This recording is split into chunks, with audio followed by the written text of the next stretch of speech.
Assalamualaikum warahmatullahi wabarakatuh, Sobat RH sekalian. Jumpa lagi kita di channel yang keren ini. Keren cadas. Jadi Sobat RH sekalian, di depan saya ada seorang pengamat, peneliti ya, yang saya sering baca beritanya, sering sekali komentar mengenai kepolisian. Nah, saya kira penting kita ya. Kan selain kasus Sambo ya, banyak sekali kasus yang diduga terpaksa kita mengatakan yang melibatkan pimpinan Polri atau pucuk pimpinan Polri atau pejabat Polri atau pejabat tinggi Polri atau perwira tinggi Polri kan. Misalnya kasus Munir ya kan. Kemudian kasus Kanjuruhan misalnya itu. Kemudian kasus KM50 ya kan. Kemudian kasus apa lagi? Kasus tadi Minasa yang kemarin narkoba. Kemudian kasus Sambo ini sendiri atau Yosua. Sekarang Ismail Bolong. Ya kan? Keterlibatannya itu bisa di mana saja. Bisa sebagai pelaku, bisa sebagai pihak yang katakanlah memoderasi proses penyelidikannya, kira-kira begitu. Betul. Kan penyelidikan dan penyidikan di tangan mereka kan. Betul. Kalau mereka termasuk juga kasus Novel Baswedan. Betul. Mungkin pelakunya bukan di lingkungan mereka, tetapi ketika dalam proses penyelidikan dan penyidikan masyarakat kok jadi tidak puas kan. Nah, apa yang terjadi, Mas Bambang sebenarnya? Ya, salah satunya ini adalah dampak dari kewenangan yang besar yang diberikan pasca reformasi 98 ya. Pasca reformasi 98 ketika TNI dan Polri dipisah, ternyata malah Polri ini malah menjadi kekuatan baru yang sangat dahsyat dengan kewenangan yang sangat besar. Polri bisa membuat peraturan sendiri, kemudian melaksanakan sendiri dan juga melakukan pengawasan. Kewenangan yang besar ini yang akibatnya mengakibatkan potensi abuse of power lah. Dan ini tentunya ada tiga faktor dalam kriminologi ya. Kawan-kawan di kepolisian sangat paham. Kalau Mas Bambang apa backgroundnya? Ilmu politik saya, Bang. Oh, ilmu politik. Oke, silakan. Tapi saya sempat belajar lah terkait dengan crime prevention gitu. Ada tiga faktor kejahatan kan. Niat, kesempatan dan kemampuan dan seperti itu. Kemampuan sangat luar biasa karena diberikan kewenangan yang sangat besar oleh negara. Kesempatan juga luar biasa. Niat ditambah niat aja. Ya, tambah niat. Begitu niatnya ada, langsung realisasi. Niat kalau sejak awal seseorang masuk ke kepolisian tentunya sangat baik lah. Mulia lah, Bang. Seseorang siapa sih kita mendorong anak-anak kita misalnya seperti generasi masuk polisi lah, jadi polisi yang baik kan, seperti itulah awalnya seperti itu. Kira-kira orang mau jadi polisi itu karena pengen kaya atau pengen mengabdi? ini lanjutannya, Bang. Karena ada kesempatan yang sangat besar, kemenangan yang besar, akibatnya peluang untuk kaya itu sangat besar. Seperti itu. Dan ini diberikan ruang untuk berbuat menyalahkan kewenangan ini diberikan ruang karena pengawasan dilakukan oleh mereka sendiri gitu. Nah, jadi saya terus terang aja bingung gitu kalau ngomong soal polisi ini mau dari mana ya. Mas Bambang, kalau kita bicara tentang pembenahan struktural ya, menurut Mas Bambang perlu nggak itu ke polisi? Kita zigzag aja ngomongnya, pembenahan struktural. Jadi kalau struktur kan sekarang kan seperti struktur komando dari Sabang sampai Merauke. Polisi kelas Polsek sampai kelas Mabes Polri itu satu komando, satu rantai. Ya. Itu kan sama aja dengan mereka itu seperti ada dua institusi militer di Republik ini, satu TNI yang memang alat perang dan memang harus ada di suatu negara, dan dua adalah Polri yang juga alat perang juga tiba-tiba karena dia bisa pakai bersenjata laras panjang dan lain sebagainya. Jadi mendalami nggak soal reformasi struktur? Iya, Bang. Undang-Undang 2 tahun 2002 itu memberikan ruang untuk itu gitu loh. Dan makanya bagaimana sih sebenarnya konsep Undang-Undang 2 tahun 2002 itu dibentuk ketika itu gitu. Memang saat itu memang konsen masyarakat memang ingin memisahkan TNI dan Polri itu saja. Tapi ternyata kita memberi cek kosong pada kepolisian sehingga diberikan kewenangan yang sangat besar itu terkait dengan kontrol dan pengawasan yang lemah. Itu yang mengakibatkan semua ini terjadi. Persoalannya bukan hanya kontrol dan pengawasan, tapi kita biasa mensejajarkan dua institusi ini, TNI, Polri, kemudian Kapolri, Panglima. TNI, ya kan? Apa iya? Ini lebih berat, lebih sadis lagi, Bang. Kapolri ini di bawah presiden gitu loh. Apa itu? Panglima TNI. Panglima masih ada Kementerian Pertahanan yang mengatur peraturan kebijakan terkait anggaran misalnya di Kementerian di TNI kan. Polri enggak, langsung presiden mereka minta sendiri. Itu sendiri kan menurut saya jadi justru lompat mereka. Lompat, betul. Dia melompati dan injak kepala bapaknya kira-kira gitu kan. Kan tadi kan bagian dari ABRI kan. Dia cuma setara kepala staf saja kan, Kapolri itu. Tapi tiba-tiba dia lompat tapi nginjak kepala sadis ini. Bapaknya kan. Maksudnya lompat itu dia mengatasi kan. Iya, mengatasi semuanya. Makanya itu memang saya sekian lama sudah menyampaikan bahwa perlu 20 tahun ini perlunya revisi Undang-Undang 2 tahun 2002 gitu loh. Gitu. Kan orang biasa satu napas ya, sama TNI dan Polri ini kok jadikan satu napas. Sebenarnya sekarang bahkan dianggap lebih tinggi karena langsung di bawah presiden. Sebenarnya kalau kita bicara tentang size ya kan, apa iya memang dia satu napas? Kan di konstitusi kita satu alat pertahanan, satu alat keamanan. Walaupun sebagai orang hukum tata negara saya mengatakan itu keliru. Sebenarnya dia bukan alat keamanan. Itu kan kita harus membedakan state security dengan human security. Betul. Kalau state security itu fungsi TNI itu mestinya, karena negara.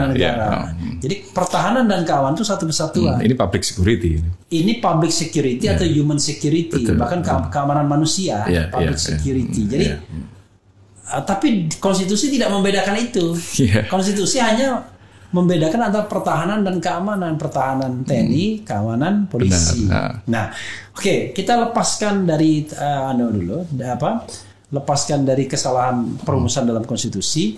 Yang kita ingin tempatkan itu secara objektif. Sebenarnya sebaiknya polisi itu bagaimana secara struktural? Apakah ia sama besarnya dengan institusi TNI sehingga kalau kita bilang itu tuh seperti ada counterpartnya, ya kan? Polri, Kapolri counterpartnya Panglima TNI, ya kan? Kapolda counterpartnya Panglima Kodam, kan kira-kira begitu. Ini counterpartnya apa? Sampai ke bawah, bahkan di bawah itu polisi, tentara kan nggak punya polsek. Ada koramil. Ada koramil. Ya. Kemudian jadi sama. Gini Bang, ini memang kalau kita kilas balik ya, ini kan problem keamanan itu kan bukan persoalan kepolisian saja kan, tapi selama ini direduksi hanya sekedar persoalan kepolisian gitu. Padahal banyak aspek terkait dengan keamanan ini. Oke lah, pertahanan silahkan TNI yang memang itu domainnya TNI seperti itu. Tapi keamanan dipegang kepolisian sendiri yang memunculkan, akhirnya memunculkan masalah lagi. Salah satu contoh yang paling aktual adalah kasus Kanjuruhan gitu. Kenapa polisi bisa masuk dalam industri? Ini kasus Kanjuruhan ini yang nyolok dan korban, tapi industri ini kan bisa banyak hal kan, industri tambang semuanya kepolisian masuk ke situ. Padahal ini sebenarnya adalah domain security industri gitu loh. Dan saat ini semua terkait dengan keamanan ini ujung-ujungnya polisi yang mengatur. Akibatnya peraturan-peraturan mereka yang bikin, dan efeknya ketika ada problem tentunya akan muncul konflik kepentingan seperti itu. Kayak kasus Kanjuruhan, kenapa sampai sekarang tidak tuntas gitu loh? Salah satunya ya karena ada konflik kepentingan gitu. Mereka yang menjaga, mereka dalam tanda kutip mereka yang mendapatkan cuan kan. Ketika ada problem, mereka tidak mau disalahkan juga gitu dalam kasus Kanjuruhan seperti itu. Itu yang menjadi masalah. Makanya ini juga salah satu PR yang mungkin Cak Munir dulu bergerak ya terkait dengan perumusan Undang-Undang Keamanan Nasional ya. Undang-Undang Keamanan Nasional kita belum punya, tapi Undang-Undang Kepolisian kita punya. Oke. Jadi saya agak bingung. Jadi lalu kita harus dari mana itu, Bro? Harus dari mana? Saya panggil Bro atau Mas itu ya. Silakan. Kita harus dari mana? Karena kalau saya sih sebenarnya ini oversize sudah polisi ini. Iya, itu banyak hal ya yang perlu ditata ulang gitu loh. Kalau memulai dari undang-undang kepolisian jalannya masih panjang, sementara harus ngomong dengan parlemen dan yang lainnya panjang. Yang terkait dengan kultur yang militeristik tadi, Bang. Salah satu yang jadi problem itu kan juga peraturan-peraturan di internal kepolisian yang ramai terkait kasus Sambo misalnya, pembunuhan itu yang kemarin juga menyeret banyak personil ya terkait dengan obstruction of justice seperti itu.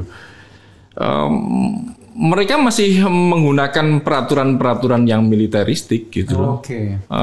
Mereka ada sidang etik, sidang disiplin. Padahal sebagai polisi yang modern, yang profesional, dan dia adalah bagian dari masyarakat sipil, seharusnya kan tunduk dan di bawah peradilan sipil, peradilan umum kan, Bang, seperti itu. Sementara saat ini antara sidang etik atau sidang pidana lebih dulu mereka masih tarik ulur, ujung-ujungnya ya suka-suka mereka. Seperti itu. Nggak ada governance yang harus mereka. Betul, nggak ada pertanggungjawabannya seperti apa, suka-suka saja. Kasus Napoleon Bonaparte misalnya sudah divonis, sampai sekarang belum sidang etik. Tapi kasus Sambo belum sidang, semuanya sudah etik, PTDH lagi seperti itu. Ini kan jadi maunya polisi itu apa? Gitu. Kita sebagai masyarakat kan mencatat itu semua seperti itu. Aduh, gimana ya? Jadi kalau gini, kita urai satu-satu juga. Kita urai satu-satu. Yang paling jelas itu adalah soal illegal activities di kepolisian itu. Illegal activities, kemudian yang memunculkan illegal money pastinya kan, uang-uang ilegal itu.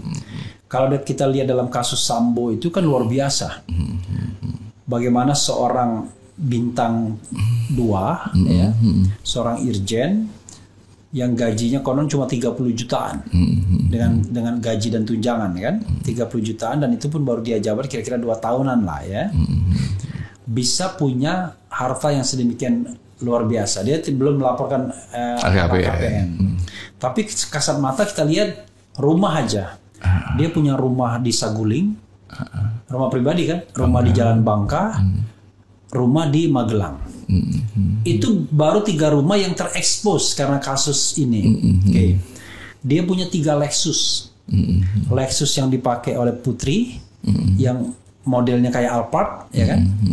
Kemudian ada ya Lexus kayak Alphard tuh ada ya? Saya nggak paham malah. Iya, saya juga nggak paham. Tapi saya lihat gambarnya kayak Alphard tapi Lexus, ya kan? Jadi karena Lexus kan Toyota juga. Kemudian Lexus untuk pengawal ya yang ditempati Yosua dan kawan-kawan, dan Lexus yang dipakai Verdi Sambo sendiri, ya kan? Bayangkan. Harga Lexus itu saja diperkirakan 3 mobil saja 2,5 miliar sudah diperkirakan. Belum lagi harga rumah di Saguling dan Jalan Bangka. Kita tahu Jalan Bangka daerah Kemang itu daerah mahal kan? Super mahal. Kemang atau Kemang ya?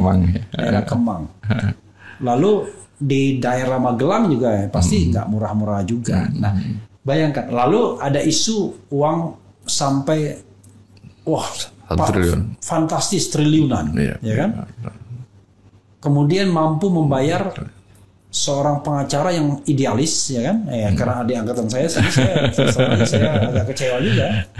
Yang tadinya sangat idealis, tapi kira-kira berbelok arah. Kan nggak mungkin lah kalau cuma dibayar sepera 2 perak, ya kan? Ya kan? Konon dibayar sampai 2 digit M, ya kan? Kira-kira begitu. Konon, ya. Nah, artinya dibayar puluhan miliar gitu. Saya nggak habis pikir dari mana sumber kekayaan itu. Artinya kan itu kasat mata kalau misalnya mau dilakukan TPPU itu kan sudah sangat layak. Tapi seolah-olah tutup mata aja pihak kepolisian terhadap fenomena itu. Gimana, Bro? Aturan LHKPN kan sebenarnya sudah lama kan, Bang? Iya. Fakta-faktanya pelaksanaan LHKPN oleh personel kan ya anggot-anggotan kan, setahun 2 tahun belum tentu. Karena ada sanksinya. Iya. Dan itu kan sukarela kan, Bang? Sukarela. Iya, saya menyitir pernyataan dari salah satu senior kepolisian dalam podcastnya gitu, Pak Bekto kalau salah. HKPN itu bohong-bohongan jadi saya miris dengan pernyataan itu juga gitu loh. Artinya selama ini kita dibohongi dengan LHKPN itu. Sebenarnya bukan bohong ya, bohong itu ya. Tetapi begini, kelemahan LHKPN itu adalah kalau kita misalnya rumah kita isi, rumah itu NJOP. Ya. Padahal antara NJOP dan harga pasar jauh bisa 10 kali lipat. 10 kali lipat. Iya kan? NJOP-nya 1 miliaran. Tapi harga pasarnya bisa 10 miliaran. Gini Bang, NJOP aja lah. Iya. Hartanya lebih dari NJOP itu loh. Laporan itu loh kalau kita di Bang Rafli di Bangka, NJOP-nya kan sudah tinggi. Iya. Nggak masuk akal juga kalau dibandingkan dengan penghasilan ya, seperti itu. Artinya kan dari mana uang-uang itu gitu loh. Dan ini profilnya ya kan. Saya ya, dan celakanya hampir semua perwira tinggi ya begitu. Ya kan? Saya pernah misalnya menemui ya di daerah Palu, kok ada tuh kejuaraan yang ini ada gangguan sedikit. Kejuaraan atas nama Kapolda. Tapi Kapoldanya Kapolda tempat lain. Itu miris lagi lah, Pak. Kapolda Sulawesi Tengah. Saya nggak mau nyebut namanya. Kejuaraan bulu tangkis, piala. Dia nggak nyebut Kapolda apa, piala titik-titik. Tapi orang itu sekarang bukan Kapolda di situ, dan nggak pernah juga jadi Kapolda di situ kayaknya. Bukan juga daerah asalnya. Kok bisa ya? Ya, gitu loh. Kalau seperti itu kan nyarut nama, yang penting sponsor kan boleh-boleh aja, Bang. Bukan, justru ini persoalan good governance. Iya kan? Justru itu masalahnya. Maksud saya ketika dia bisa digunakan namanya, itu kan tambah parah berarti dari sisi good governance ya kan? Ya, itu sebagai pejabat publik sebenarnya tidak etis kan seperti itu. Nggak boleh dong. Nggak, maksudnya dia nggak ada korelasinya. Nggak ada korelasi ya. Ketua umum PBSI juga enggak. Ya kan? Kira-kira begitu. Dan kalau kita lihat misalnya, mereka kasat mata itu mempertunjukkan hartanya kan. Yang kemarin yang ribut misalnya kan, yang ada cincin safir, kemudian ada baju Burberry ya kan, yang berapa juta, lalu jam tangan kayaknya Richard Mille gitu ya, 1 M-an gitu. Dari mana itu kan? Jadi saya membayangkan kalau gaji saya 100 juta aja saya nggak berani. Beli yang begitu-begituan. Ibaratnya sayang duitnya. Maka ada 2 kemungkinan kan, mereka banyak sekali uangnya atau menerima gratifikasi. Ya, kalau bukan gratifikasi dari mana, Bang? Makanya. Ya, kalau bukan gratifikasi artinya pungutan liar kan? Iya. Dan kalau saya melihat peraturan-peraturan di kepolisian saat ini itu seolah dilegalkan, Bang. Satu yang paling terakhir muncul barusan seminggu 2 minggu kemarin itu terkait dengan peraturan Polri terkait dengan penyelenggaraan olahraga. Iya.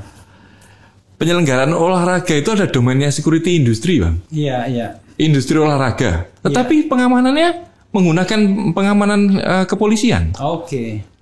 Berapa personel yang dikerahkan untuk mengamankan industri olahraga? Iya. Apakah ada PNBP terkait yang masuk ke negara dengan menggunakan tenaga personel itu? Iya. Artinya biaya yang dikeluarkan panitia pelaksana penyelenggara olahraga itu masuk kemana seperti itu. Dan itu dilegitimasi oleh peraturan Kapolri. Iya. Terus kalau tadi pertanyaan Bang Revi di awal tadi, terus ini mulainya dari mana ya? Iya. Siapa yang saya juga bingung misal ya ini ya. Saya lihat ini mohon maaf ya, dengan segala hormat Pak. Ini kan memperbaiki ya kan. Kita cinta Polri kan Pak. Iya, Ayo Polri ini ayo berbenah kan seperti itu. Misalnya ini punya kekayaan, saya buka ya misalnya punya kekayaan 8 miliar, berikut sumber kekayaan Listio Sigit Prabowo. Itu masa sih cuma 8 miliar ya? Jadi tanda-tanda semua kan Bang. Yang besar itu yang bohong atau yang kecil yang bohong kan seperti itu. Kan kita mohon maaf Pak. Ya mohon maaf lah. Kenapa kita kan untuk perbaikan? Karena rumah ini aja mungkin lebih dari 8 miliar harga pasarnya kan? Iya kan? Harga pasar NJUP-nya nggak nyampe. Nggak nyampe ya. Tapi harga pasarnya kan sampai gitu. Iya.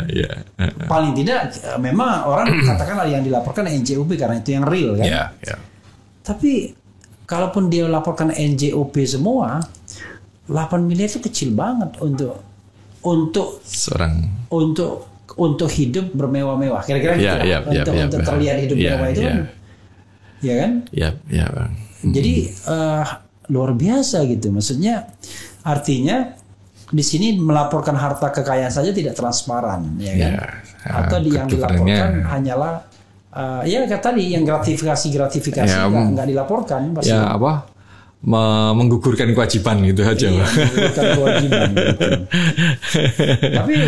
tapi kita juga harus adil, bukan hanya pejabat-pejabat di kepolisian, pejabat di penegak hukum lainnya juga seperti itu juga. Gila-gilaan. Ketika orang misalnya laporan kekayaan, dulu ada Kapolda di Sumatera ya, saya tahu, tapi saya nggak sebut namanya, 20-an miliar gitu. Wah, dianggap polisi paling tajir. Saya mikir, sama harta Sambo nggak ada apa-apanya kalau 20-an miliar itu. Di kasus yang Teddy Minasa kemarin, untuk operasi narkoba dia mengeluarkan 20 miliar, sementara kekayaannya 29 miliar.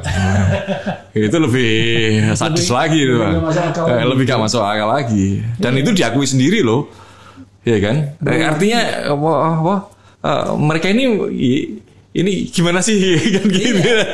Iya, kita bingung ini. Belum lagi mobil-mobil dinas mereka. Iya. Kalau tidak salah, mobil dinas itu kalau yang saya pahami dulu, kalau untuk kan gini, kalau irjen itu eselon 1 dia. Ya. Kalau brigjen belum eselon 1 kalau nggak salah. Kalau irjen ke atas sudah eselon 1. Let's say kalau di eselon 1 di kementerian itu paling Camry kelasnya. Camry. Tapi mereka itu bisa mobil yang Land Cruiser gitu, yang harganya 2M 3M gitu. Dari mana? Kan negara kan nggak boleh melebihi plafon gitu. Ya. Iya kan? Tapi kan kita kasat mata melihat ya kan? Wah, mobilnya ini mohon maaf ya, mobil-mobil penegak hukum yang jenderal-jenderal itu kan, waduh, super menteri semua kan? Betul, ya. Bisa Land Cruiser, bisa apa kalau yang bisa yang BMW yang X5 gitu-gitu kan, bisa pokoknya harganya 2-3 M. Nggak mungkin mobil potong ya Bang? Iya, maksudnya nggak mungkin yang kelas 1 di bawah 1 M nggak ada gitu lah. Kan kalau nggak salah kan kelas untuk eselon 1 itu cuma Camry yang saya tahu. Camry itu di bawah 1M. Tapi saya lihat mobil-mobil mereka itu bisa 2M, 3M gitu loh. Ya saya hanya mengatakan begitu kasat matanya, tapi kok nggak ada ya perbaikan governance-nya gitu. Ya sekarang jadi bro, waktu saya jadi misalnya di BUMN, orang bilang wah enak jadi. Enggak, saya mobil dinas nggak dapet, rumah dinas nggak ada. Jadi saya cuma pakai Innova aja, walaupun komod juga kan. Ya, nggak ada mobil dinas, rumah dinas nggak. Ya cuma ada yang ada honor doang, ya kan. Artinya nggak seindah yang dibayangkan juga dibandingkan pejabat-pejabat yang di negara yang gajinya nggak seberapa, tapi mewah sekali pendapatan lainnya gitu. Gitu. Kalau ngomongin penghasilan kawan-kawan di kepolisian ini kan tidak ada habisnya. Gitu. Mereka selain mendapatkan penghasilan resmi memang ada penghasilan yang abu-abu ini gitu Bang. Kalau yang abu-abu sih apa itu masih masih bisa kita terima ya, karena salah satu contoh mereka mempunyai usaha, terus kemudian memberikan jasa pengamanan misalnya, itu kan mendapatkan honor-honor seperti itu. Nah, kita masih bisa tutup mata lah terkait dengan itu. Yang kita prihatinkan itu kan ketika mereka menggunakan kewenangannya, menyalahgunakan kewenangannya itu kan Pak. Untuk goreng kasus itu yang lebih parah kan. Karena saya lihat pernah misalnya ada skenario begini. Ini katanya waktu ya istilahnya samboisme ini kan. Misalnya ada kasus X, ya kan, korupsi. Lalu yang dikorupsi katakanlah cuma 100 M, ya kan, tuduhannya. Tapi dia punya kekayaan 1 atau 2 triliun, ya kan. Yang disasar 1-2 triliun itu dengan TPPU, tindak pidana pencucian uang. Orang kayak begitu misalnya, salah satu model samboisme itu misalnya. Jadi ketika menyasar itu ya sudah mulai. Nah, nego-nego kan. Iya, berapa persen sini? Kalau enggak ya TPPU bilang semua. Itu yang begitu-begitu itu. Ya, terus kalau terjadi seperti itu, kita lapor ke mana kan, gitu kan Bang? Malah kalau kita lapor malah kita kena kan, jadi repot. Baik jadinya. Untung ada kasus Sambo ini. Iya, kita bersyukur, bener Bang. Iya, kita bisa tunjuk Sambo nggak apa-apa, nggak ada masalah. Sambo. Tapi begitu nanti dia sudah surut semua, kita main tunjuk lagi. Aduh, semua sih kita bisa entah diapakan. Apalagi. Mantap. Terima kasih. Siap. Itu bisa sambil. Tapi ini gula arennya kan, gula aren. Ya ini produksi sendiri nih Bang ya. Gitu. Kita ini sendok. Siap. Nih. Siap. Jadi ini sendoknya. Makasih. Nah, tinggal diambil aja gula arennya. Kalau tertarik sama gulanya, karena ini nggak ada gulanya. Ya. Saya suka yang pahitan malah. Ya memang kalau minum kopi itu gitu. Ya, bukan kopi pahit. Memang kopi. Bukan kopi pahit, memang ini kopi lah. Kalau kita minum kopi pahit itu nggak ada kopi. Kopi ya pahit. Jadi cangkirnya itu asal nih. Wah, sama Indonesia. Nah, jadi kalau misalnya gini, saya membayangkan kalau Bro Bambang, let's say bukan menjadi Kapolri tapi jadi presiden, ya kan? Daripada kita ngerundel nggak karu-karuan, ya kan? Saya kira nggak akan pernah selesai juga. Dan tidak akan ada political will untuk memperbaiki kalau kita part of the problem, kita bagian dari masalah. Kan begitu? Betul. Karena itu kita harus melakukan katakanlah perombakan institusi besar-besaran untuk menjaga good governance-nya kan. Betul. Dan clean government. Sekali lagi karena kita pengen polisinya profesional, tentara, tapi negara ngasih gaji yang segede-gedenya, ya kan, dia nggak main lagi. Kira-kira kalau misalnya Bro Bambang jadi presiden, ya kan, saya silahkan untuk berimajinasi ya biar saya istirahat, ya kan. Apa yang mau dilakukan terhadap institusi kepolisian dari A sampai Z, nah itu aja. Saat ini? Ya, pokoknya dengan pemikiran lihat dan nggak usah pedulikan undang-undang atau undang-undang. Saat ini potong semuanya Bang. Ya, silakan. Potong semuanya. Kapolri kan kita belajar dari Kapolri. Kapolri kemarin sudah presiden memotong generasi kan. Kalau dengan kasus-kasus yang saat ini terjadi, ya potong generasi. Jadi potong bintang 3, bintang 2, bintang 1, silahkan pensiun dini, kita tata ulang, aturan-aturan main ditata lagi, peraturan-peraturan yang masih memberikan celah kita perketat lagi, seperti itu. Kalau tidak, tanpa ada itu, ya mereka adalah bagian masalah. 1, 2, 3 ini mereka juga produk dari sistem yang salah gitu loh.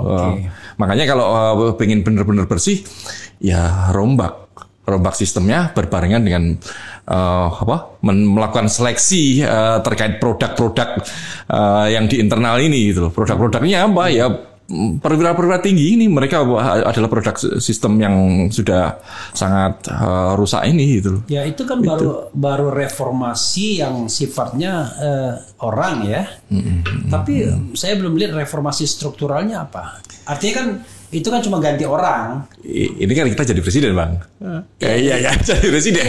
Ya. Presiden potong itu kan bisa. Kita tidak perlu. Maksud saya, kok cuma itu doang? Dikasih jabatan presiden kok cuma itu doang? Ya belum dong. Setelah itu kan undang-undang. Ayo kita usulin undang-undang, ganti undang-undang. Kan seperti itu. Tapi nggak usah bilang undang-undang. Pokoknya tanpa memperhatikan undang-undang, itu kan nanti gini. Ketika kita bicara mengenai gini-gini nanti baru ujungnya undang-undang ya. Atau bahkan ganti undang-undang itu soal lain.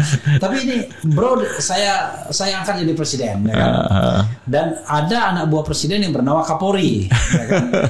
Dengan jajaran bawahnya kita bilang jaksa dan lain sebagainya. Nah, satu tadi potong generasi. Ya. Berarti semua bintang 1, bintang 2, bintang 3 pensiun. Yang ditinggalkan cuma Kapolrinya doang. Bintang 4 selanjutnya kan. Sekarang suruh nata dulu ini. Ya, 321 ini bersihin dulu. Ya, Setelah kamu kalau nggak bisa nata bener-bener ya tetap aja pucuk pimpinan harus ada kan, Bang. Nah, gitu. Ya, kan 1, 2, 3 bersihin dulu. Seperti itu. Kalau nggak mau kamu kasih deadline sekian nggak bisa nyelesain ini, nggak bikin reformasi ini tuntas, ya sudah, memang waktunya ada mengendorse dari instansi lain juga nggak apa-apa, itu kewenangan presiden kok. Mungkin dari Jenderal TNI misalnya yang memiliki visi yang lebih bagus untuk menata, kenapa enggak? Bukan hanya dari TNI, dari manapun silakan. Jadi satu potong generasi, lalu berikutnya apa? Yang kedua? Rombak peraturan instrumen-instrumen yang ada di kepolisian. Rombak instrumen yang ada di kepolisian. Pembagian kewenangan, fungsi kontrol tadi. Tapi sebenarnya terus terang saja, saya merasa kok aneh ya, polisi ini kok bisa bikin regulasi sendiri ya? Undang-undangnya memberi kewenangan itu, Bang. Kan ujung-ujungnya ke situ, Bang. Maksud saya, kita harus membedakan regulasi, ya. Misalnya KPU, itu bukan ketua KPU yang bikin regulasi, tapi KPU sebagai lembaga. Benar. Kemudian, misalnya, tapi menteri dia bikin regulasi. Tapi jangan lupa, menteri kan memang pembantu presiden secara langsung, ya kan? Untuk internal. Iya. Tapi peraturan menteri kan keluar juga kan, peraturan menteri misalnya. Walaupun sebenarnya saya mengusulkan jangan ada peraturan menteri yang sifatnya eksternal, tapi kan baru ke depan. Yang ini kan yang jadi masalah adalah dia bisa bikin peraturan sendiri, dia laksanakan sendiri, dia awasin sendiri gitu. Sanksinya dia berikan sendiri gitu. Ya kan? Nah, oke lah, 2 ya, baru 2 poin kan. Meninjau ulang aturan yang ada, termasuk apakah produk itu bisa dikeluarkan apa enggak, kira-kira gitu. Oke, ketiga apa, Bro? Tambah lagi lembaga pengawasan, Bang. Tambah lembaga pengawasan. Iya. Pengawasan eksternal atau eksternal lah. Kalau internal sekarang semua internal sudah ada, tapi faktanya eksternal kan sudah ada Kompolnas sudah ada Kompolnas. Kompolnas ya, kalau sekarang dianggap Kompolnas itu sebagai lembaga pengawas ya harus diperkuat, diberikan kewenangannya lebih. Artinya dibuat yang baru atau diperkuat di situ aja? Bisa baru lah, lebih baik yang baru. Itu apa masalahnya dengan Kompolnas? Kan Kompolnas itu sebenarnya kan nggak ada masalah secara struktural, bahkan ketuanya Menko Polhukam. Yang notabene di atasnya ya slightly lah. Iya. Kan polisi di bawah koordinasi Menko Polhukam kan? Ya, kalau kita melihat fakta-fakta di lapangan, peran Kompolnas itu apa sih? Kewenangan yang diberikan hanya memberikan saran-saran saja. Iya, saran. Masukan-masukan pada Presiden untuk mengganti Kapolri, usulan nama Kapolri, kemudian perbaikan untuk internal. Saran, tidak diberikan kewenangannya lebih untuk menegur atau. Kalau begitu nanti ribet dong. Siapa yang bisa mengendalikan Kompolnas nanti kalau dia bisa menegur, bisa memecat atau apa? Bang, Polri kan punya alat. Kalau dia macam-macam, Ada unsur penegakan hukum yang dilakukan oleh Polri. Kalau ini artinya kan juga saling mengawasi antara Kompolnas dan Polri kan. Polri mengawasi Kompolnas juga mengawasi Polri kan gitu. Kalau check and balance seperti itu terjadi, ya kita bisa berharap lebih bagus kan seperti itu. Pengawasan berarti tidak perlu pengawasan yang baru ya? Ya nggak perlu lah, Kompolnas diperkuat lah dengan menambah dengan menambah komposisi dari publik seperti itu, menambah pihak luar seperti itu. Tapi saya membayangkan bro ya, banyak pihak luar yang terlibat tapi dia nggak cukup punya wibawa loh. Itu kan ketika berhadapan dengan jenderal atau apa. Itu kan problem integritas kan bang. Saya kira bukan problem integritas, tapi problem orang yang direkrut. Ya, lah. Karena yang direkrut terlalu junior. Iya, dia kan kadang-kadang lihat kamu anak kan ini kan ibaratnya orang yang sudah mengalami jenjang kepangkatan yang luar biasa. Tiba-tiba Kompolnas itu anak kemarin sore yang diangkat, ya nggak dilihat lah. Ya kayak Bawaslu lah misalnya, ya kan? Ketuanya misalnya anggotanya anak kemarin sore, yang dihadapi calon-calon presiden yang sudah bangkotan, yang kira-kira begitu, yang sudah oke punya kan? Saya membayangkan mereka berhadapan aja minder jangan-jangan. Kan? Maksud saya mungkin senioritas itu penting juga untuk mengawas loh. Untuk mengawas. Jadi benar. kalau memanggil orang tuh berwibawa dia. Benar ya. Kalau di internal kayak kasus Verdi Sambo ini, dia junior udah level tinggi, wibawanya ya hilang. Ketika ada kasus Ismail Bolong, ya sudah rekomendasi perbaiki manajerial ya, udah kita tutup semua kan seperti itu. Baru dia nggak buka-buka setelah dia jadi terdakwa kan. Seperti itu. 3 ya, apa lagi? Baru 3. Sebanyak-banyaknya, berpikir sebanyak-banyaknya. Apa ya bang? Perbaikan. Soal rekrutmen, pendidikan, saya rasa memang harus ada perbaikan ya. Tapi secara normatif sudah cukup bagus lah. Mungkin menambah kesejahteraan itu yang lebih yang memberikan dampak, meskipun sekarang sudah cukup bagus juga sih. Menambah kesejahteraan 4 ya. Jadi mulai dari 1 potong generasi ya kan, setelah sebelumnya dikasih kesempatan untuk katakanlah direkrut ulang atau apa, dilihat dulu ya. Benar. Yang kedua itu pengawasan eksternal. Yang kedua tuh perbaikan peraturan. Yang ketiga pengawasan eksternal, pengawasan ditambah. Yang keempat tadi meningkatkan kesejahteraan. Yang kelima merit system. Ya, merit system. Merit system dalam pengisian jabatan. Itu pendidikan nggak penting apa? Ya pendidikan sekarang ya itu bagian dari merit system itu. Enggak juga, karena ada yang mengatakan bahwa kurikulum polisi ini kok masih memunculkan militer. Contoh misalnya kemarin tuh ada yang baru Bintara kan, apa namanya kalau Bintara itu pendidikannya? Calon dari SPN kan ya. Pokoknya pendidikan calon Bintara.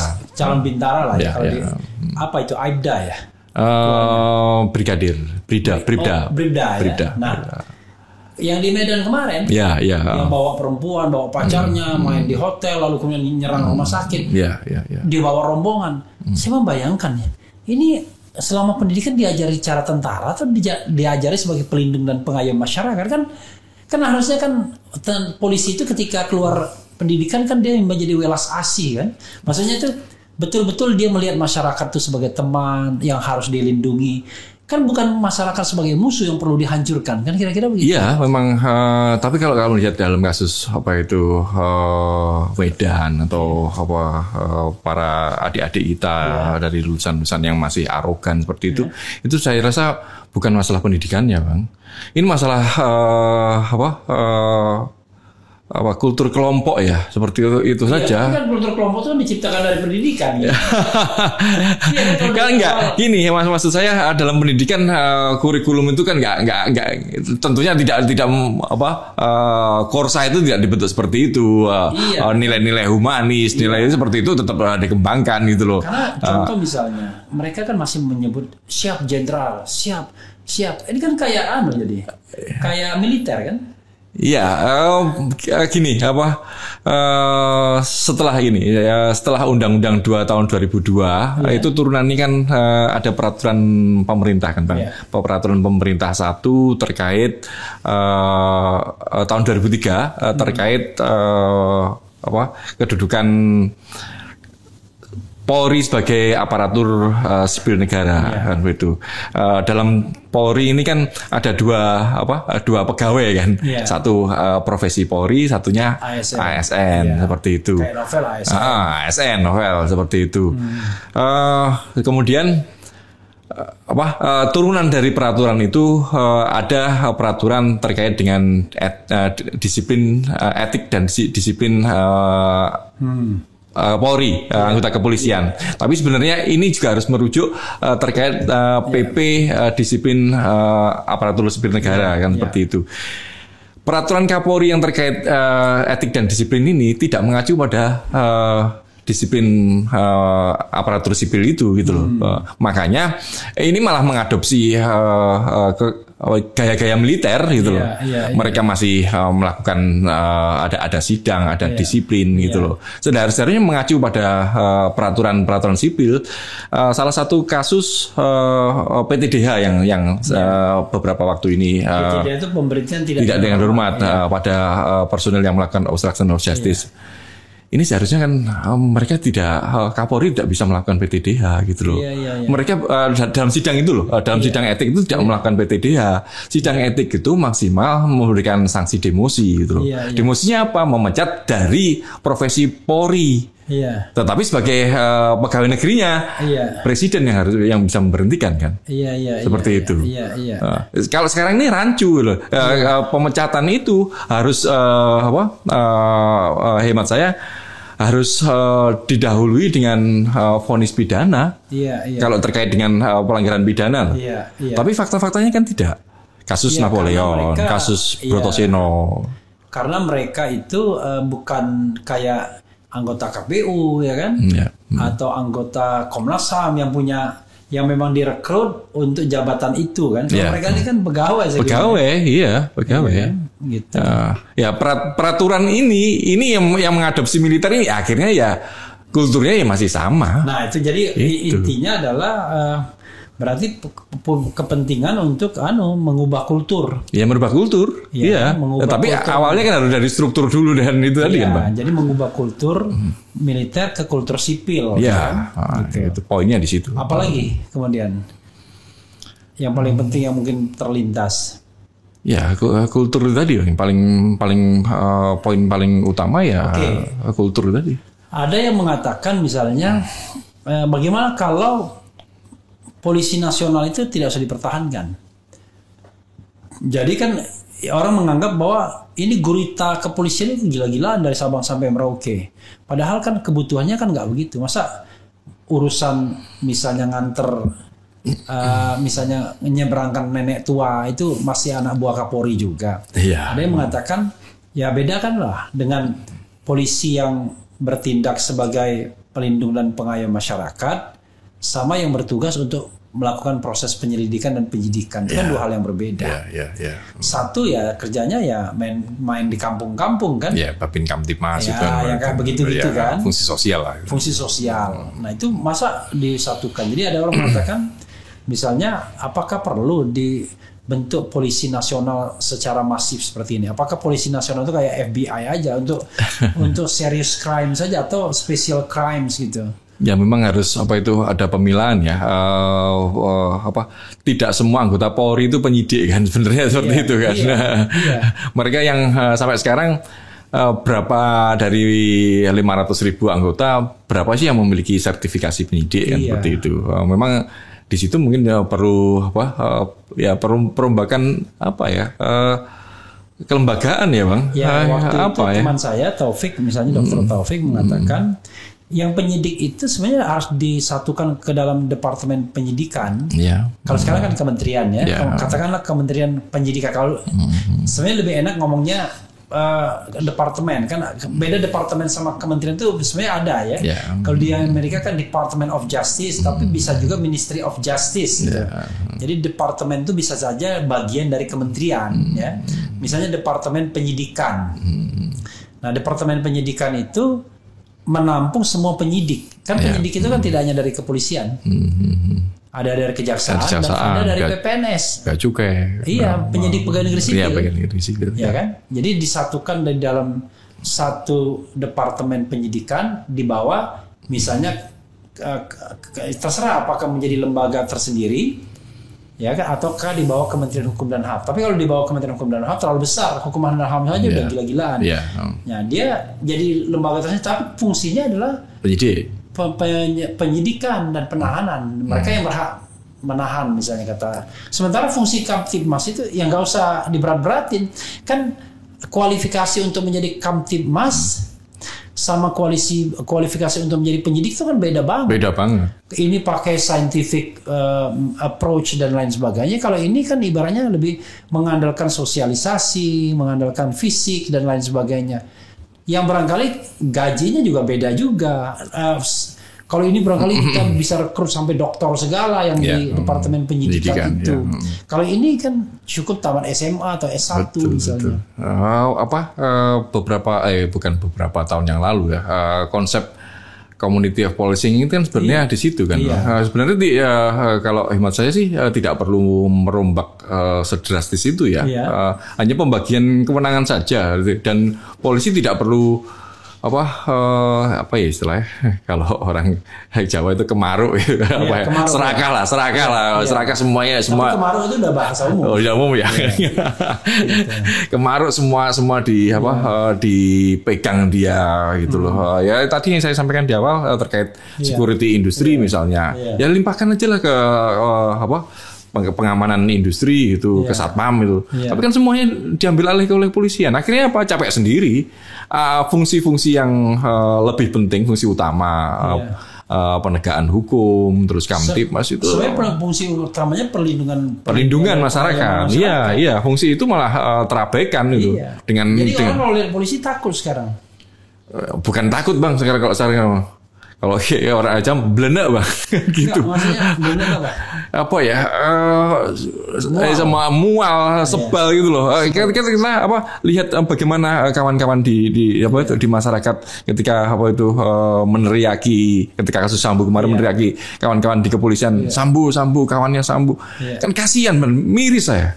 Saudara saya ada anggota kepolisian itu kan juga. yang mereka yang polisi yang lalu lintas. Tapi kan kalau kita bisa tiba-tiba kita dapat panggilan dari Bareskrim, apa kan kita takut juga kan? Iya, takut juga kita karena tadi yang saya bilang karena digabungkan fungsinya antara pelindungan pengayoman masyarakat, Kamtibmas dan penegakan hukum bergabung jadi satu.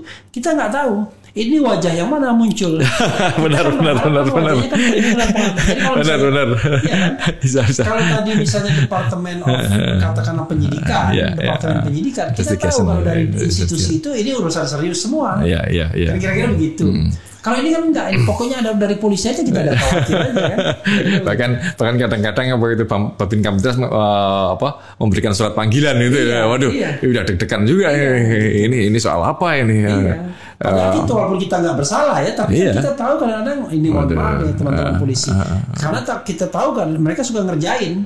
Kalau saya ngomong, dan Susnodo Aji yang ngomong bahwa polisi itu suka merekayasa kasus katanya. Iya, faktanya seperti itu Bang. Bahkan lebih parah ini fakta, ini aktual ini Bang.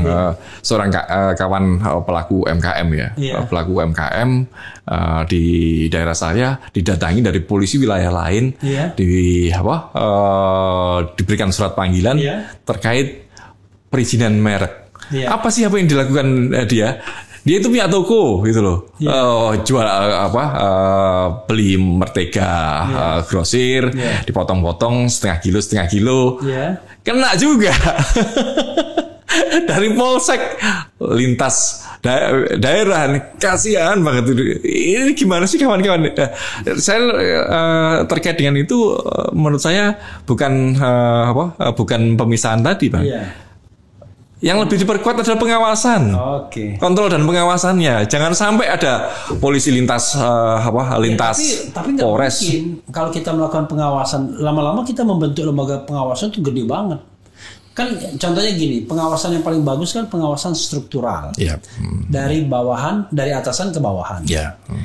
Tapi kalau misalnya ini mohon maaf ya, Sapolda itu memang pelaku semua gimana? Ya kan? Dari gimana mau ngatasi? Let's say udahlah ini udah terbuka Sambo. Dia Kadipropam, ya kan? Tapi justru dia pusat mafianya. Kan masih ada Kapolri, Bang. Kenapa? Masih ada Kapolri. Oh iya, tetapi ada Irwasum, ada Kapolri. Iya, tapi maksudnya bukan begitu. Maksud saya adalah ketika orang bicara mengenai pengawasan struktural itu, ya kan? Kan polisi adalah divisi Propam, ya. Nah kalau polisi aja begitu gimana? Kan dia kan satu pohon kan? Ya kan satu pohon pengawasan internal kan ibaratnya. Eksternalnya nggak fungsi. Kan tadi perlu pengawasan eksternal. Ya artinya memperkuat pengawasan itu ya eksternal. Tapi eksternal kan paling cuma terhadap Sambonya. Tapi kalau terhadap pohon ke bawah sampai ke kan kalau kita lihat Satgasus Merah Putih itu kan dari Sabang sampai Merauke. Iya, kemarin gini Bang, kemarin saya sempat menyampaikan di beberapa media terkait semacam lembaga ombudsman di internal gitu loh. Jadi beberapa hari menerima pengaduan dari internal. Iya. Siapa sih yang melindungi personil di bawah? Kayak kasus kemarin di Sulawesi atau seorang anggota polisi yang menyampaikan bahwa semua pendidikan harus bayar. Terus kemudian juga ada seorang polsek yang menulis sarang pungli, sarang mafia, sarang pungli. Ini kan di internal sendiri juga ada problem gitu loh. Kepada siapa mereka mengadu?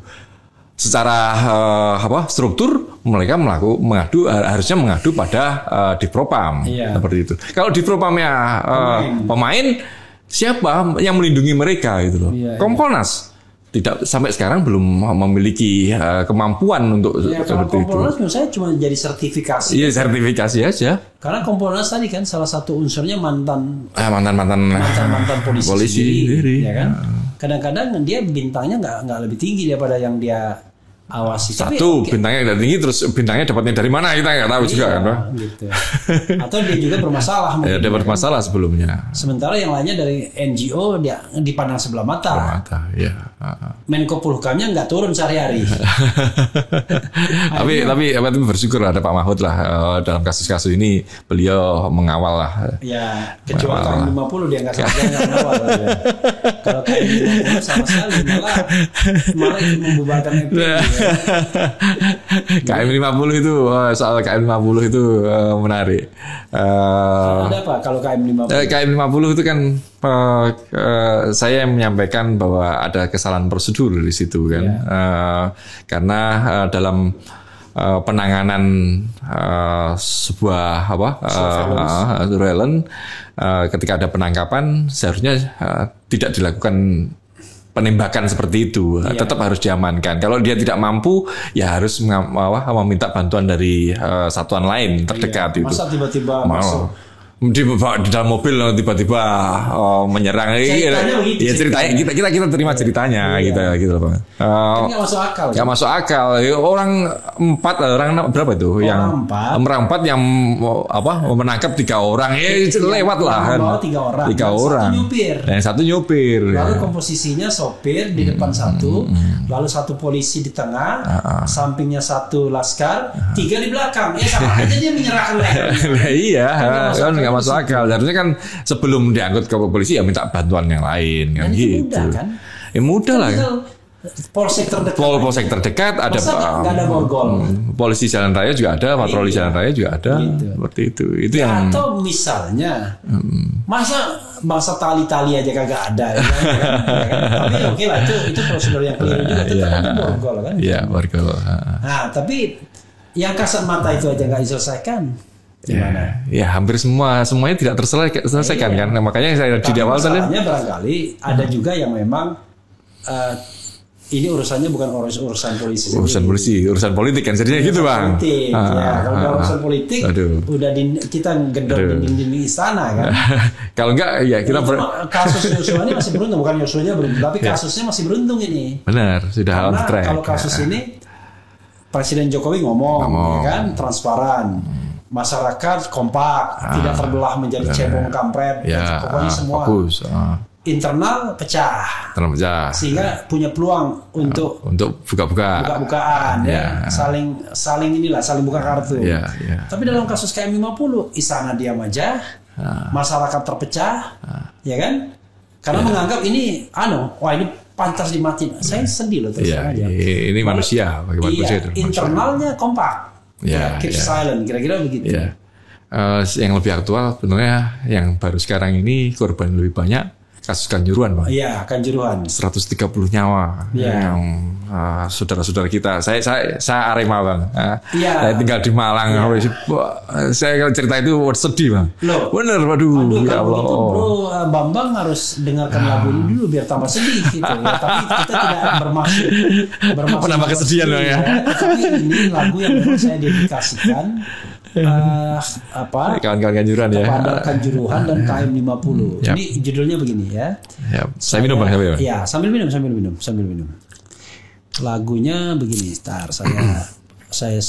kita perdengarkan ya.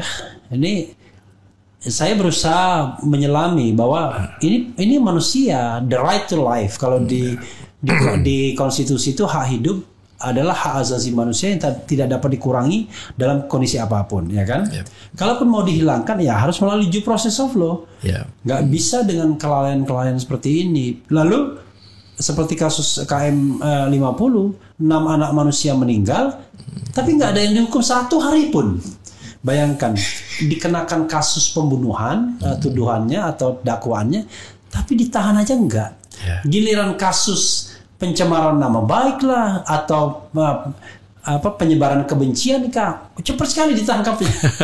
Ditangkap dan ditahannya ya. Kalau perbandingan Kanjuruhan kemarin itu yang dibandingkan dengan kasus gerbek esek-esek itu, Bang. Kalau soal esek-esek kan cepet gitu kan. Soal 130 nyawa sampai sekarang nggak ada kabarnya. belum ada ininya. Nah ini ya. Nah ini judulnya Tragedi ini. Ini lagu yang baru. Ini lagu bukan terakhir, lagu yang terakhir, yang paling baru yang kita ciptakan sama Ogi ya. Nah, mantap.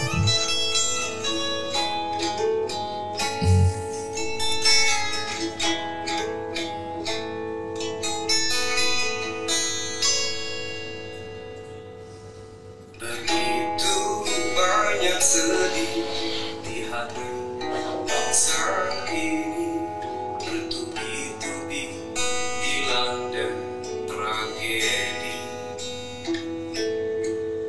Anak-anak manusia meregang nyawa, tak ada keadilan untuk mereka.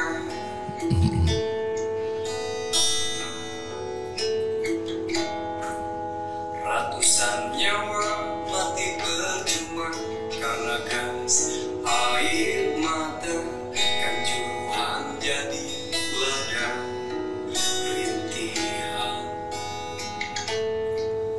Kita semua menyaksikan, tak mampu menghentikan.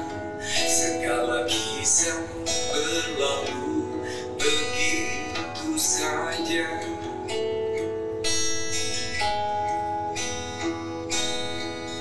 Ibu Pertiwi menangis sedih, anak-anak bangsa saling memangsa. Tak ada kasih pada anak negeri. Kau pemimpin, mengapa begini?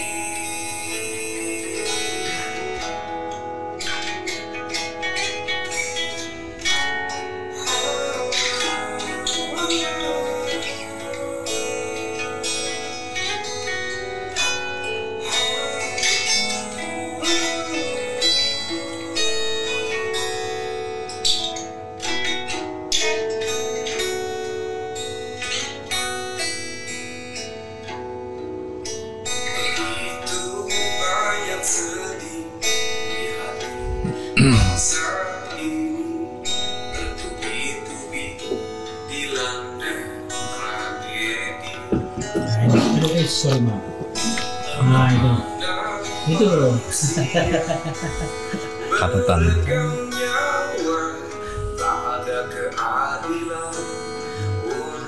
Jadi kalau orang mendengarnya akan sedih ya, karena memang begitulah, bayangkan ya, satu 6 anak manusia meregang nyawa, satunya mati percuma karena gas air mata kan. Nah, jadi memang kalau kita bicara ya semua nyawa anak manusia ya kan. Nah, dan semua sama, yang bertanggung jawab itu petugas. Karena mereka mati di tangan petugas. Kalau mereka mati di tangan penjahat, ya itu soal lain, ya kan? Tapi mereka mati di tangan aparatur negara. Aparatur negara yang menghilangkan nyawa warga negara kan harusnya lebih cepat ditangani. Gitu, lebih mudah, lebih cepat ditangani, dan lebih sanksinya lebih berat dibandingkan penjahat yang membunuh, ya kan? Karena penjahat itu dia nggak punya kewajiban untuk melindungi dan mengayomi. Ini kan punya kewajiban dibayar negara dan lain sebagainya. Tapi dia menghilangkan nyawa. Tapi ya itulah kemana kita harus mengadu ya. Kau pemimpin kenapa begini? Bertanya, kau pemimpin kenapa begini? Gitu ya. Kemarin Tapi awalnya kan Kanjuruhan jadi ladang pembantaian. Tapi saya pikir aduh nanti terlalu keras. Terlalu keras. Ada merintih kan. Pada dasarnya mereka ya merintih pasti kan. Gitu. Oke, bro. Kita lanjutkan ya sedikit lagi. Jadi sekarang ini apa yang harus setidaknya dalam jangka waktu dekat ini dilakukan? Tadi kalau kita bicara reformasi kan jangka panjang. Nah, yang paling kita harus lakukan dalam jangka waktu dekat ini. Iya benar Bang. Dekat ini kira-kira sampai masa akhir pemerintahan Presiden Jokowi, kira-kira gitulah. Sebenarnya terlalu lama juga Bang. Sekarang terlalu lama lah Bang. Sekarang 2024 1 tahun lagi sudah pemilu. Sekarang dengan tingkat kepercayaan masyarakat kepada kepolisian yang seperti yang kedodoran seperti saat ini. Kemarin katanya naik. Saya juga bingung itu dari mana ininya survei. Naiknya dari mana seperti itu. Naik gitu ya. Itu politik Burhan. Ya tapi kadang-kadang kan. Ya sudahlah ya itu. Sudahlah ya. Karena di sini saya pernah bikin polling. Sebelum kasus Sambo, apakah Anda pernah percaya dengan institusi kepolisian? Jawabannya nggak pernah. Mayoritas nggak percaya. Artinya sebelum kasus Sambo pun mereka nggak percaya. Gitu. Itu kan juga salah satunya juga dilihat dulu yang bikin survei siapa kan itu Bang. Yang bikin survei Bang Remli ini mana ini arahnya gitu. Nggak, ini polling. Iya, yang bikin polling siapa kan gitu. Oke lah, tapi yang jelas. Oke, apa yang harus kalau saya sederhana untuk melihat itu Bang. Mungkin ini sedikit ringan ya. Saya melihat dari milik Divhumas yang di Facebook itu. Itu kita lihat saja yang jempol berapa, yang tertawa berapa, kan itu aja. Artinya ketika banyak yang tertawa, yang mereka tidak percaya dengan apa yang dilakukan oleh kepolisian, apa yang disampaikan oleh kepolisian. Dalam waktu dekat ini kan kita bersiap untuk pesta demokrasi, untuk pemilu kan Bang. Dengan tingkat kepercayaan yang seperti saat ini, ya berat. Makanya harapan satu-satunya saat ini ya Presiden turun tangan untuk menangani problem-problem di kepolisian ini dengan langkah-langkah yang sedikit radikal lah seperti itu. Tentunya bukan meminta tidak meminta Kapolri, tapi memerintahkan Kapolri itu. Ya selama ini kan dalam kasus Sambo, kasus yang lain-lainnya Presiden saya minta, Presiden kok minta, Presiden merintah. Makanya saya juga heran, kok Presiden kok minta? Iya. Presiden minta. Mesti saya perintahkan. Saya perintahkan gitu kan. Perintahkan Kapolri seperti artinya ketika ada perintah kan ada tenggat waktu kan. Ketika tidak ya sudah. Ya sebaiknya harus ada reformasi personil ini kan. Itu yang langkah awal. Jadi reformasi personil itu maksudnya pimpinan lah. Kan formasinya juga harus ditata ulang formasi pimpinan ini kan Bang. Tinggal dibilangin aja, perintahkan ya. Perintahkan. Saya dulu pernah ya berpikir ya, kalau saya jadi presiden, saya bilang gampang kok melakukan reformasi kepada polisi dan kejaksaan waktu itu. Saya tinggal bilang aja sama kan saya kan berwenang penuh untuk mengangkat Jaksa Agung dan Kapolri. Jadi begitu saya datang, saya bilang, oke, ya, tugas Anda membersihkan lingkungan kepolisian dan kejaksaan dalam jangka waktu 1 tahun, dan setelah itu akan kita lihat kalau berhasil, terus kalau enggak Anda akan saya copot. Udah. Kan mestinya begitu. Tapi gitu. saya tidak tunggu 1 tahun. Itu tahun 1 tahun adalah waktu untuk menyelesaikan. Tapi evaluasi akan selalu dilakukan setiap bulan. Kira-kira gitu. Laporan misalnya begitu. Kan tinggal begitu doang. Apa susahnya? Cuma itu kalau pemberi mandatnya itu, pemberi ordernya itu nggak ada conflict of interest. Kalau at the same time dia juga terlibat main belakang, ya ribet juga dia. Nanti paling cuma senyum doang. Dia nyuruh kita bersih-bersih tapi dia juga nitip gitu kan. Agak berat juga jadinya. Titipannya berat ya. Memang tarik ulur politik di tubuh kepolisian itu sangat tinggi kan, Bang. Polri sebagai ujung tombak penegakan hukum ini kan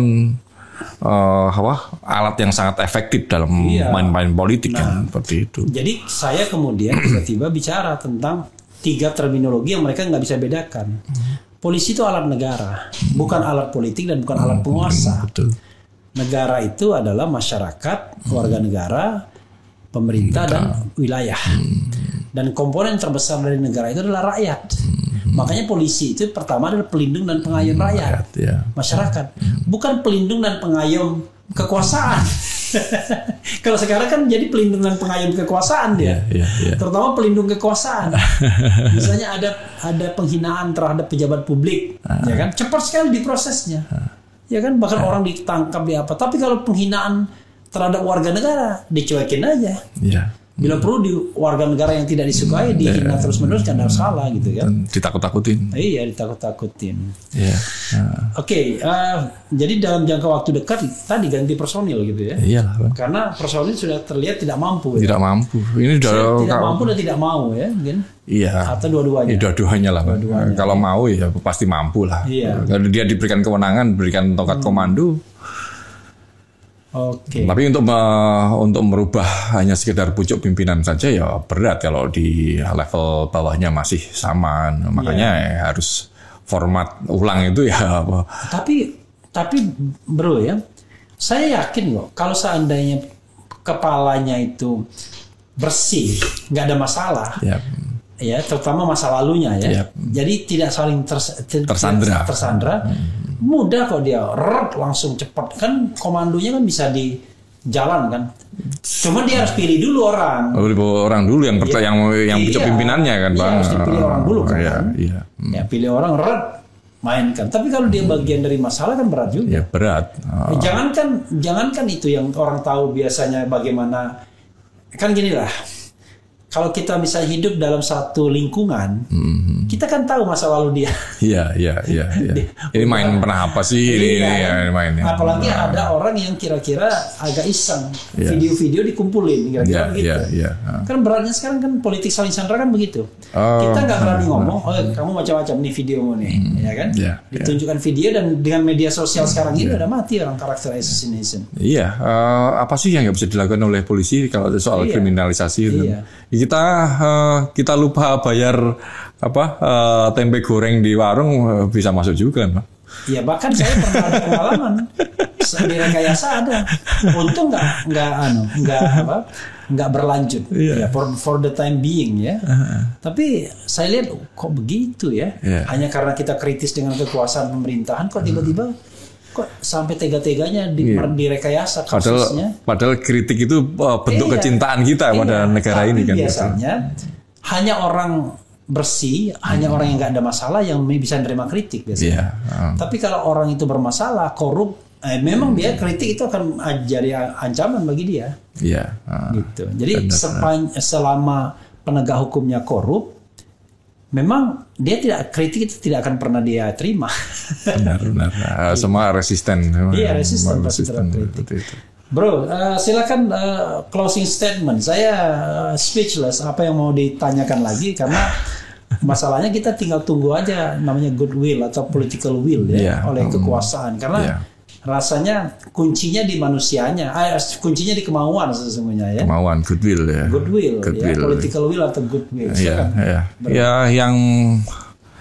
Ya, kita mengkritisi kepolisian ini salah satu bentuk cinta kita kepada Polri gitu loh. Bagaimanapun juga lembaga ini harus diselamatkan dari unsur-unsur jahat, baik di tubuh kepolisian maupun di eksternal.